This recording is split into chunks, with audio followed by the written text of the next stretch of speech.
find it very interesting.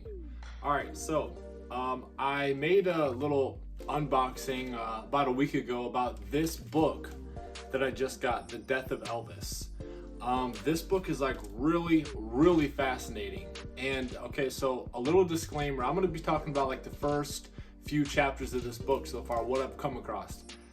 Like I said, the disclaimer, okay, not every fan is going to be into this. Not every person is into learning this type stuff. Okay, this is going to talk about the death scene, what happened, what they found, the ride to the hospital, some very interesting stuff here. Okay, so this is your disclaimer.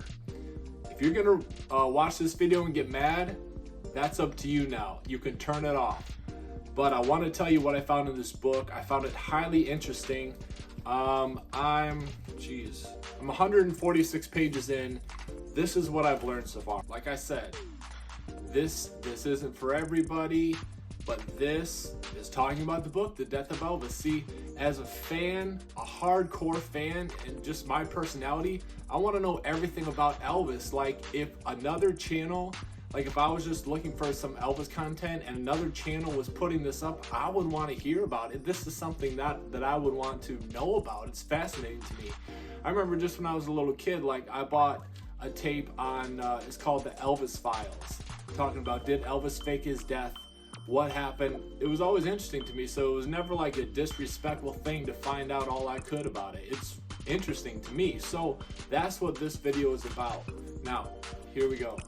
We'll start with the ride. No, let's start with how they found Elvis. So, Ginger found Elvis on the bathroom floor, and he was a few feet away from his toilet on the ground facing the wall. Now people think, oh, the toilet, but it wasn't like he was necessarily on the toilet. Elvis's toilet was like a place where he read. It was set up like that. So it wasn't like what people think. But while he was on the toilet, reading, that's when whatever happened. And in this book yet, they haven't determined what exactly they believe the cause of death was, or what happened in that moment, but that we'll get to it by the end of this video. I'll let you know what they've been saying so far. All right, so, my dogs. All right, so when they found Elvis, he was on the floor. Ginger thought he was passed out, but as I'm reading this book, there's a few different theories on that. Elvis had his pajama bottoms on, down past his knee, and he had a thick gold chain, no shirt on. So they found him because they called up Joe Esposito and Elvis's bodyguard, and when they rolled Elvis over, he kept the position that he was in. He was in like a fetal position, and so obviously that's an indication that the death was a while ago. It's been hours. Another point of this book, somehow Ginger Alden, when everybody came upstairs to see Elvis and help Elvis, she was fully made up. Looked like she'd showered, totally done her hair, makeup, and also made a few calls before they found Elvis. So that's going to be interesting what they have to say in this book. But a lot of sources say that that's what happened. So also, when they found Elvis, he had vomited, and he had actually, they said, like Sonny West said, his tongue was bitten in two. So his tongue was out, but I think it's more like rigor mortis started to set in, and what I've learned from this book is that it starts from the head down. And so once the jaws start to clamp, it clamped down on his tongue. When they finally got him downstairs into the ambulance, they tried to put a breathing tube down his throat, but obviously they couldn't because his jaw was like clamped down on his tongue. So all they could do was put the bag over his nose and mouth. Like that would do anything, and they took him to the hospital. And they also said that one of the people said that when, I believe it was Al Strada, that when he went upstairs to go see Elvis, he actually thought it was a black guy, because Elvis's upper body, they said, was all like dark purple. And so like when they, and I believe like when they pressed on his skin, like it wouldn't, like, you know how when you press on your skin, like the blood moves away, it kind of turns light and then it'll go back? I don't think Elvis was doing that. So they got him to the hospital. When they got him to the hospital, they were trying to get his heart going, trying to get him breathing. And like I said, he had bit down on his tongue. They couldn't get the tube down his windpipe. So they actually had to knock out his front two teeth and clear the vomit out of his throat and air passageways to get it down there. And another thing that they did was they pumped his stomach. Now this is very controversial because normally you would keep the contents of the stomach.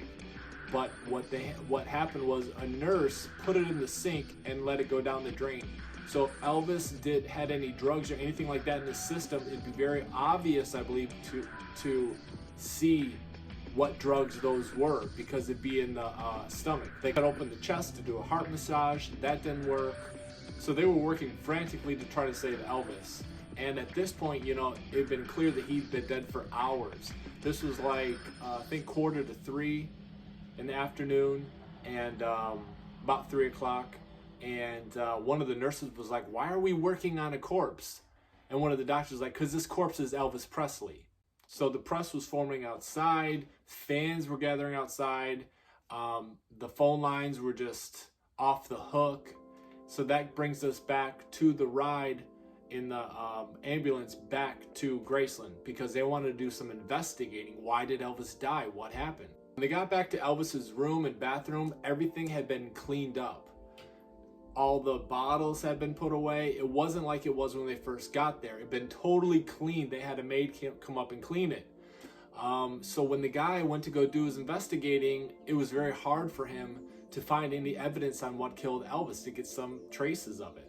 They did find a few things. One was 2 empty syringes, and the other was an empty black like pill case. One of the guys said, you know, there could very likely have been pills stored in there. Also, he noticed that the vomit had been cleaned up. The guy who was doing the investigation was about Elvis's height, about 6 foot. And so he put his face, sorry about the cringy details, but he put his face where the vomit was in close proximity and laid himself out as Elvis would lay, and found out that there was a few feet from the end of his feet to the toilet. So that showed that Elvis was alive after whatever hit him. He said the throw up smelled like vomit and bile. So this book definitely gets into some of the details of how they found Elvis. It talks about the autopsy and they cut him like a Y. They removed all of his organs, and because they were checking for causes of death, and they even like took out part of his brain to find out if there was like evidence of I believe stroke. They checked his heart. There was no cause, like from the heart, there was no signs of sudden death. Like so they went through, they eliminated the stroke, heart attack, all the type of things. There was like 5 or 6 major things that they were looking for, and all came back in negative. So they're all thinking it had to be a drug-induced death, like an overdose. And Alstrada said he believed it was an overdose. So as it gets later into this book, they start to, by 1979, they start to really have a different team of investigators come. And Geraldo started interviewing people that were in Elvis's circle, some of his doctors. They gave him the medicine. They sent the lab tests of like kidney samples, and I believe it was blood tests, to a different lab in LA. And they found out there were a number of drugs in Elvis's system. There was like 3 or 4 of them that were toxic. The number one that they noted that was lethal was codeine. And he got codeine from the dentist that night.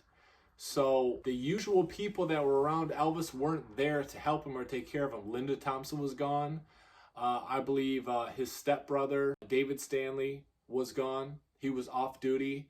And they brought him up pills. And at this point, they're concluding that Elvis had an overdose because he was taking like 3 lethal doses of central nervous system depressants. And those in combination with codeine being the number one, they believe caused his heart and lungs to shut down.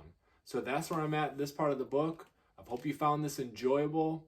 You know, the details, you know, finding this out, you know, somewhat entertaining to find out more clues into Elvis's life and what happened. So, like always, make sure you hit the like button. It helps to grow the channel and tells me that you actually like these type of videos. If you like it and comment, I'll go through the rest of this book and tell you what's in it and give you step-by-steps on what they found. So hit the subscribe button, comment down below, tell me what you think, and see you next time.